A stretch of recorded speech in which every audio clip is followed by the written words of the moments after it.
محترم ناظرین، ہم نے پہلے ایپیسوڈ میں یہ بات بتلائی آپ کو کہ فتنوں کے دور میں عبادت پر استقامت اختیار کرنے کی وجہ سے بندے کو کتنا اجر و ثواب ملتا ہے۔ اب آپ آئیے کہ ہم آپ کو استقامت علی الدین، دین پر ثابت قدمی رہنے کی وہ جھلکیاں دکھائیں گے کہ جو جھلکیاں ہم نے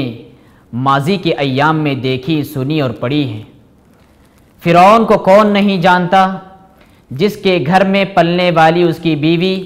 جب اس کے دل میں ایمان کا نور داخل ہوتا ہے، اسلام کی روشنی داخل ہوتی ہے، جس کا نام آسیہ علیہ السلام ہے، جب یہ اسلام لانے کا اعلان کرتی ہے تو فرعون اس پر ظلم و ستم کی روایتیں رقم کرنا شروع کر دیتا ہے اور اس کو باندھ کر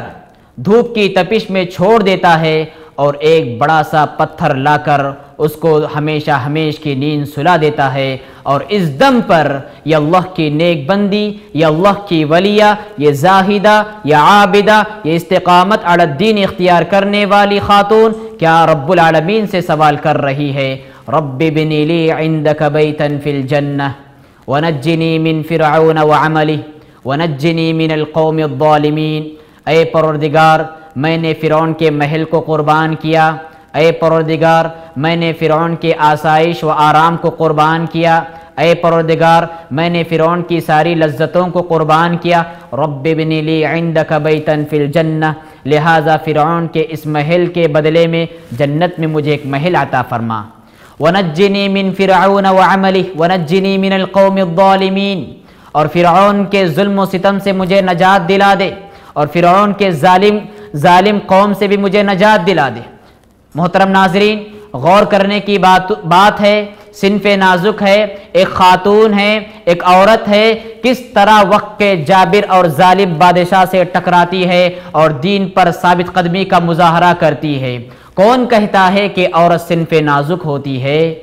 کون کہتا ہے کہ عورت صنف نازک ہوتی ہے؟ دیکھیں، اگر عورت صنف نازک ہے تو اس وقت تک ہے جبکہ اس کے دل میں ایمان کا نور داخل نہ ہو، عقیدہ صحیحہ کی روشنی داخل نہ ہو، لیکن جب اس کے دل میں ایمان کا نور داخل ہوتا ہے تو یہ عورت باقی نہیں رہتی، بلکہ اسلام کی وہ علم بردار خاتون بنتی ہے کہ وقت کے بڑے سے بڑے جابر اور ظالم بادشاہ سے ٹکراتی ہے، وقت کے بڑے طوفانوں کا مقابلہ کرتی ہے۔ ہماری ماں اور بہنوں، میں اس کے ذریعے آپ کو پیغام دینا چاہوں گا، یہ ایک خاتون تھی جو ہماری ماضی میں جس کی مثال ہم نے دیکھی، اور آج کی خواتین دیکھیں، ذرا سی کیا آزمائش آ گئی کہ اپنے عقیدے سے ہاتھ دھو بیٹھے،